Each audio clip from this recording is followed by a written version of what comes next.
하나님의 말씀 시편 88편 1절에서 9절의 말씀입니다.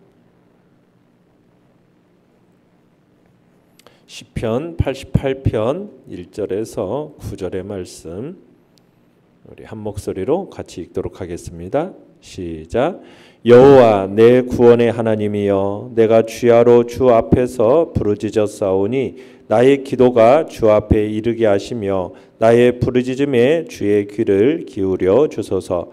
무릇 나의 영혼에는 재난이 가득하며 나의 생명은 소홀에 가까웠사오니 나는 무덤에 내려가는 자 같이 인정되고 힘없는 용사와 같으며 죽은 자 중에 던져진 바 되었으며 죽임을 당하여 무덤에 누운 자 같으니이다.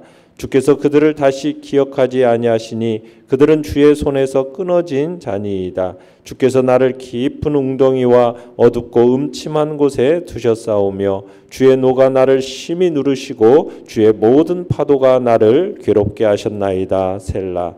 주께서 내가 아는 자를 내게서 멀리 떠나게 하시고 나를 그들에게 가증한 것이 되게 하셨사오니 나는 갇혀서 나갈 수 없게 되었나이다.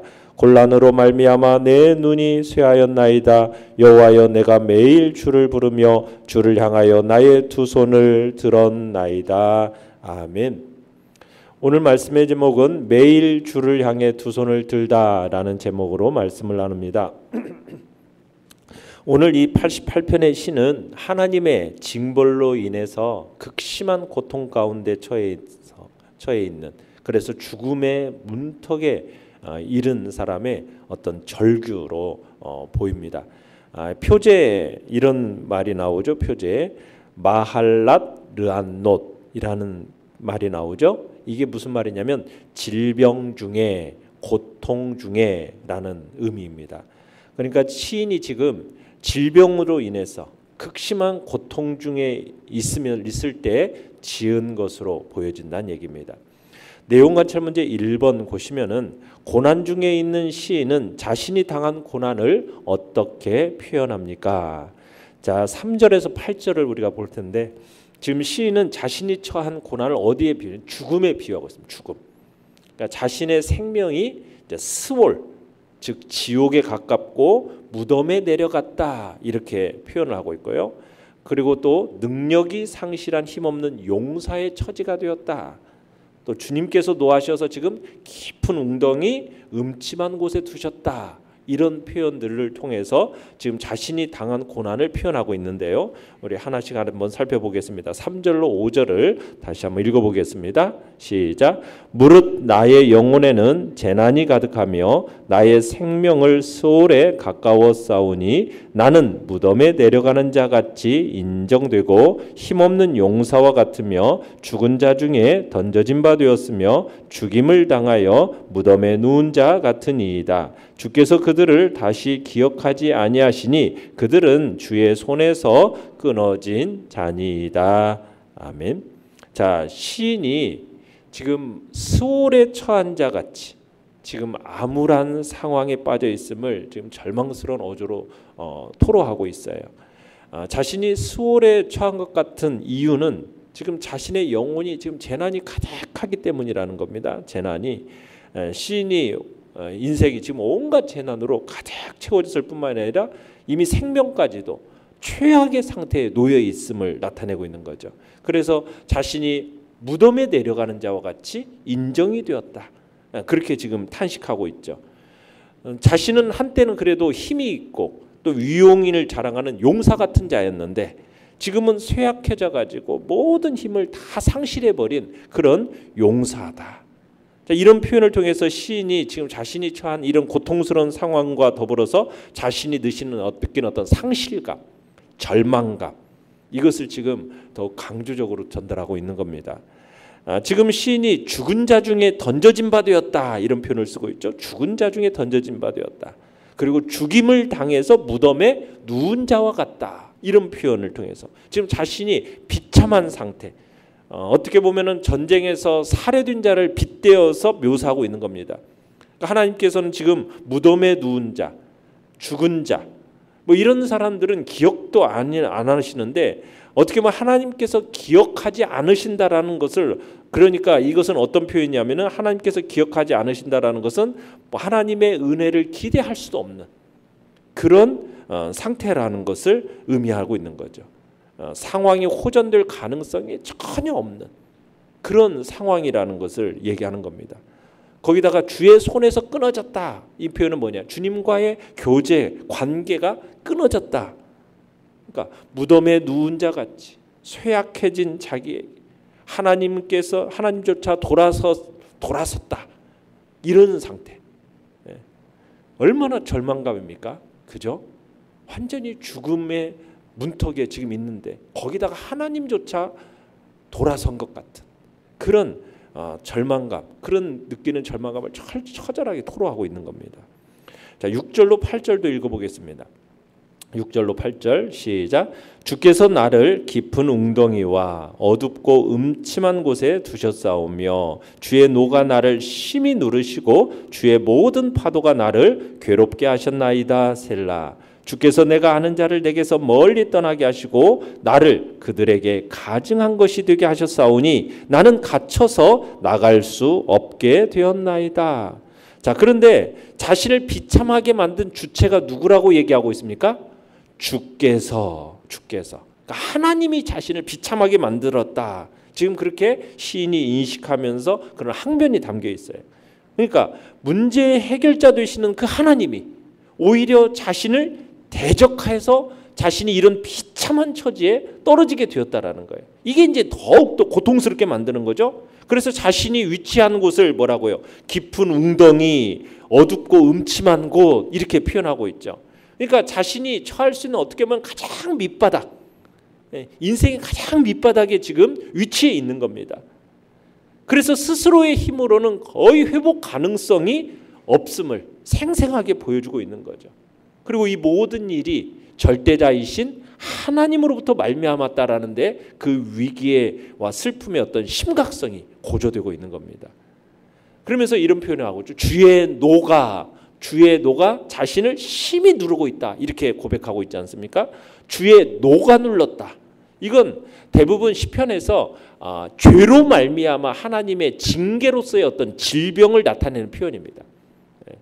그러니까 인간의 힘으로는 도저히 감내할 수 없는 그 고난이 누구로부터 덮쳐왔다라는 겁니까? 하나님으로부터 덮쳐왔다라는 거예요. 그 고난이 근본적으로 결국은 어디서부터 왔다는 겁니까? 죄로부터 왔다라는 거죠. 그것을 지금 인정하고 고백하고 있는 겁니다. 그래서 지금 시인은 하나님께서 어떻게 했어요? 어떻게 보면 가장 가까운 자, 가까운 사람, 이웃 또 친밀한 관계에 있는 가족들 그런 사람들로부터도 어떻게 해요? 매우 멀리 떨어지게 만들었다라는 거예요. 그 사람들이 어때요? 뭐 더 이상 가까이 할 수 없는, 그죠? 가까이 할 수 없는 8절에서 가증한 그들에게는 내가 오히려 가증한 사람이 되었다. 그러니까 정말 여러분 죽음에 비견될 수 없는 신체적으로도 그렇고 심리적으로도 그런 굉장한 압박 가운데 있는 거죠. 그 죽음 그 자체의 위기로 볼 수 있는 위협 가운데서 하나님과의 관계도 단절되었고 사회적으로 어떻습니까? 가까운 사람들로부터 다 나를 등 돌리고 외면당하는 그런 처지에 있게 되었다는 거예요. 이게 얼마나 혹독한 고난 중에 있는가 이걸 확인시켜주는 거죠. 영적으로도 그렇고 사회적으로도 신체적으로도 심리적인 면에 있어서도 정말 모두 암울함, 고통스러움 그런 자리에 처해 있는 이 시인의 모습, 그의 삶에 있어서 총체적인 위기 가운데 놓여 있음을 보여주고 있는 것입니다. 자, 내용관찰 문제 2번을 보시면요. 극심한 고난 중에서도 시인이 포기하지 않는 것은 무엇입니까? 자, 그가 포기하지 않는 것이 1절, 2절, 9절을 보시면은 주야로 구원의 하나님을 향해서 부르짖습니다. 고난으로 인해서 눈이 쇠해서 주님을 바라볼 힘이 없지만은 시인은 계속해서 매일 주님을 부르면서 주님을 향해서 손을 들고 있는 것을 보게 돼요. 자, 우리 1절, 2절 다시 한번 읽어보겠습니다. 1절, 2절 시작. 여호와 내 구원의 하나님이여 내가 주야로 주 앞에서 부르짖었사오니 나의 기도가 주 앞에 이르게 하시며 나의 부르짖음에 주의 귀를 기울여 주소서. 지금 뭐 어떤 이유 상황 밝히지 않고 그냥 처음부터 주님께 막 부르짖는 간구, 이 간구에 귀를 기울여 달라고 간곡히 호소하고 있죠. 그러면서 하나님을 어떤 하나님으로 지금 부르짖고 있습니까? 내 구원의 하나님이여, 이렇게 부르고 있죠. 여호와 내 구원의 하나님이여. 하나님이 어떤 분이라는 거예요? 바로 구원의 하나님이다, 이렇게 고백하고 있는 거예요.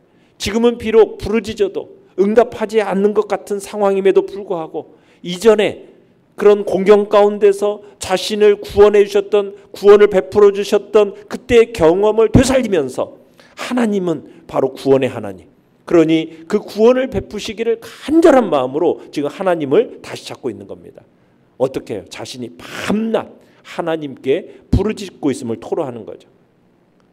그래서 자신이 지금 부르짖는 이 소리가 허공에 흩어지는 소리가 되지 않게 하시고 하나님의 얼굴 앞에 직접 지속적으로 상달되게 해달라고 지금 간구하고 올리고 있는 겁니다.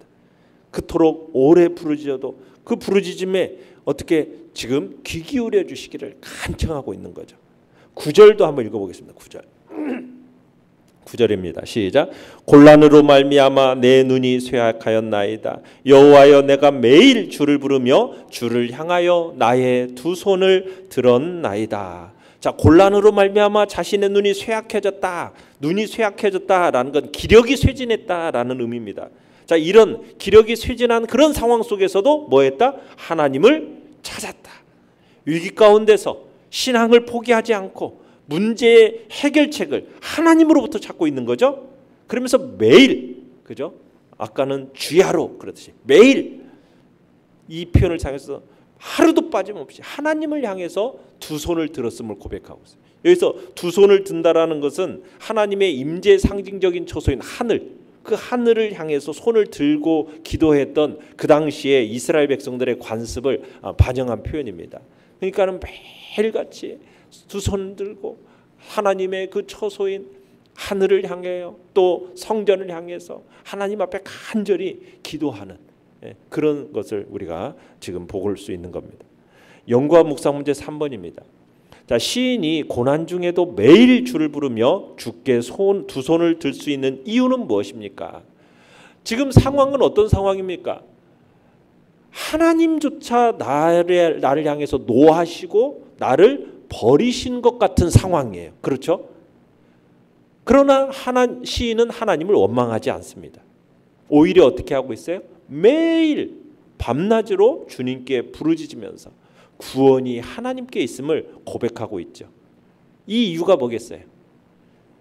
하나님께 삶의 주권이 있음을 인정하기 때문이죠.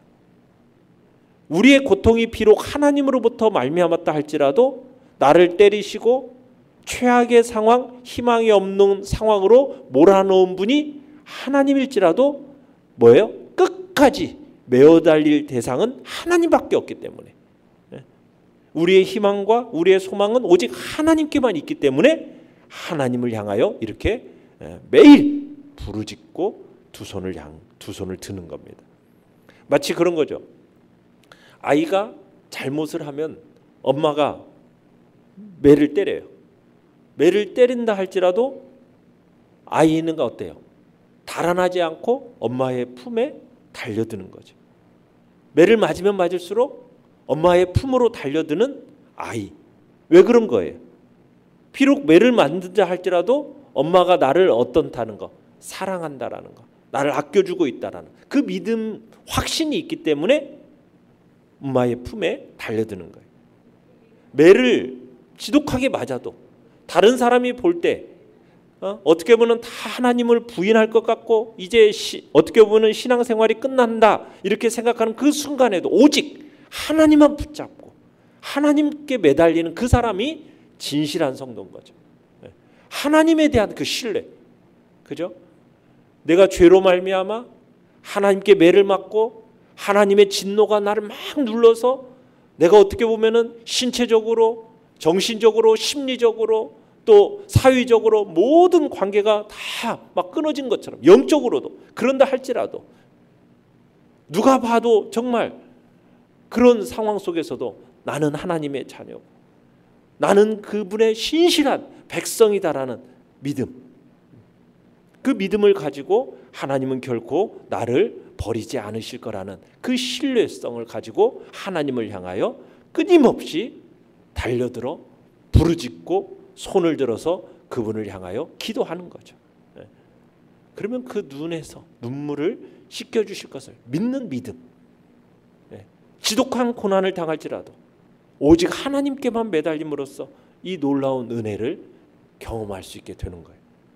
자, 느낀 점 4번을 보시면요, 고립무원의 위기 속에서도 하나님을 신뢰하는 시인을 보면서 무엇을 느낍니까?